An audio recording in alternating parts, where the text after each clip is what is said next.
but I've realised recently that people don't actually know what it is. And I just thought it was just the way that things were grown. Today I want to talk to you about succession planting or succession growing, however you want to say it. So yeah, we're talking about succession planting today. I've been doing succession planting for ages, for years, just because it's the way we've always grown vegetables. It just seems it's second nature to me, basically. But I've realised recently that people don't actually know what it is. And I just thought it was just the way that things were grown. And there's just a good way of managing space and time and saving a bit of money and preventing like a glut of veg at the end of in each season. But apparently, yeah, people don't know about it. So I wanted to kind of come on here and talk to you guys. See, for one, if you succession grow like I do, comment below. Just let us know what you grow and and what your process behind it is. I'm going to go through what I do to kind of give you an idea of where to start if you haven't succession grown before. And yeah, hopefully it will change your life. So yeah, hopefully it will kind of save you some time.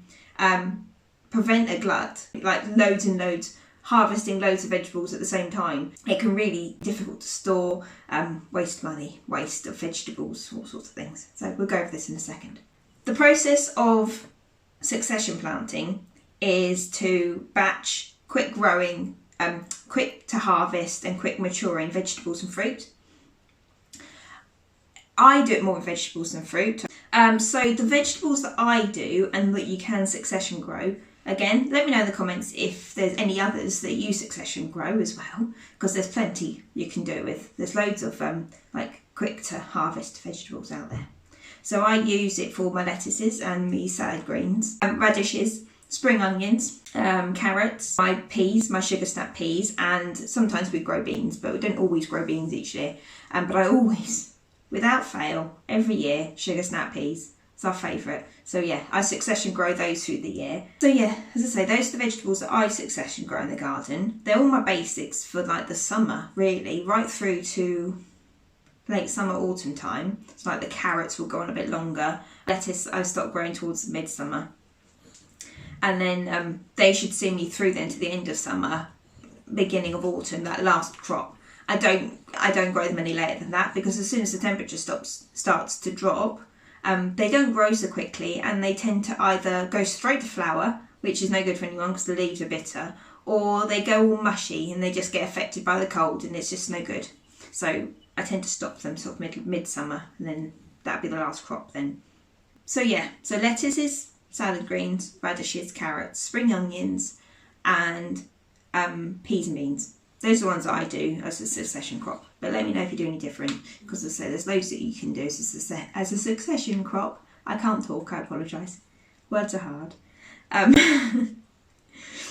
There's also veg that you don't need to grow in succession, because they need the full season to mature, ready for harvest. So it's like tomatoes, onions, leeks, courgettes and squash and things like that. They need the full season to keep growing. I mean, tomatoes, they kind of success themselves, if you like, succession grow themselves, because they produce the vines as they go. The same with courgettes and squash, they grow through the season, so you'll always harvest them constantly. But yeah, things like onions and potatoes as well, they need a certain amount of time certain season, if you like, to mature before you can harvest them anyway. The benefits, as I was saying, for succession growing, it saves you time. If you're growing in a small garden, it saves you space, because you only have to sow a small amount at a time, just enough to feed you really, if you think about it, just a small amount at a time, and then every few weeks you just sow a few more. So when one lot harvests, one lot matures to harvest, the next lot are in full growing. So it saves you space. So if you've only got a small area to work with, only sow a small amount, and then you can just keep going from there. So it saves you space, saves you time, saves you money, definitely saves you money, because you can keep them going longer. You don't have that glut in the middle of the season, and then you've got to work out what to do with all these tomatoes, all these whatever, not tomatoes, but all these peas or whatever. And then they end up going off. So it saves you waste. That's an important one for me. Saves on waste. And as I say about storage. So if you've only got a little bit at a time, by the time you've eaten it, you've got the next lot ready to crop. So it helps you to that side of things for storage as well. So how do you grow in succession? Best till last. So you can start growing indoors from like mid-March. If you've got a heated greenhouse like I have, I do start a little bit earlier. But you're not going to gain or lose a lot from doing that. But I'd say mid-March is a good starting point if you're growing indoors or in your house in the windowsill. You want to do it ideally around 6 weeks before you're looking to plant out in the garden. If you're planting out. If you're planting anything like you're growing in the greenhouse, then it doesn't matter because the climate won't change. But it wants to be ideally if you're planting outside 6 weeks pre-planting out. And if you're planting outside, you need to make sure that when you do plant out that the temperature is good. So it's warmed up enough that it's not going to shock the plants when you do plant them out. So that's basic. So in small batches, as I said before about the space saving, small batches around 3 to 4 weeks apart. So when you do one batch, 3 to 4 weeks later you do another batch. So make sure when you're sowing them in the ground, you have an idea of where your next batch will be going in 3 or 4 weeks' time. So if you've got something that you're going to pull up, I don't know, you've got some lettuce plants that in that time period you will have eaten them. Mark that as your next lot, your next patch to sow. So 3 to 4 weeks later. Now in the summer months, when there's obviously the soil's warmer, there's more sunshine, more rain, typically more rain. This time period could be a little bit shorter. So you could get away with either 2 to 3 weeks between sowing, because all the seeds will germinate faster and they'll grow quicker because they'll have all the sunshine and the warmth and everything. So you can get away with shortening that a little bit. But 3 to 4 weeks is generally the good rule of thumb. You want to plan out, ideally, if you can. I'm going off my notes now. You want to plan out, ideally, where you're going to be sowing stuff. So at the beginning of the year, I always do a plan. We've been through this. I always do a plan of my garden, of what I'm sowing where. And I try my best. Doesn't always work. I try my best to stick to the plan. So when I'm succession growing, I know where my carrots are going to go. As a rule, in this section, the carrots are going to go here. So then when I'm succession growing, I'll sow one row, and know the next space over that I leave will be for the next row.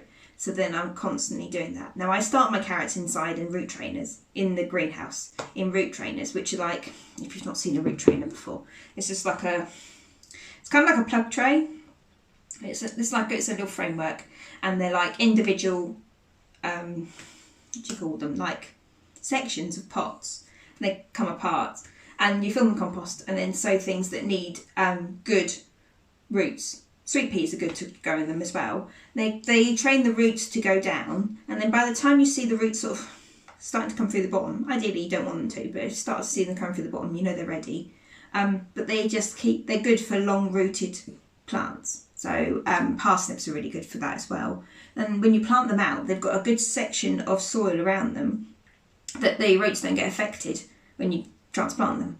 Whereas sometimes when you do it in a seed tray or a flower pot and you have to break them apart to replant them, it can damage the roots, and then that damages, for one with carrots, how they grow feet and they grow all sorts of weird shapes, which isn't a problem, but they don't go straight down because you damage them. They end up spurting off.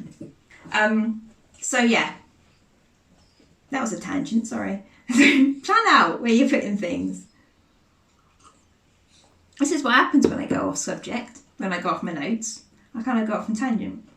So plan at the beginning of the season, so early spring, before you're getting ready to sow anything, plan where you're putting stuff.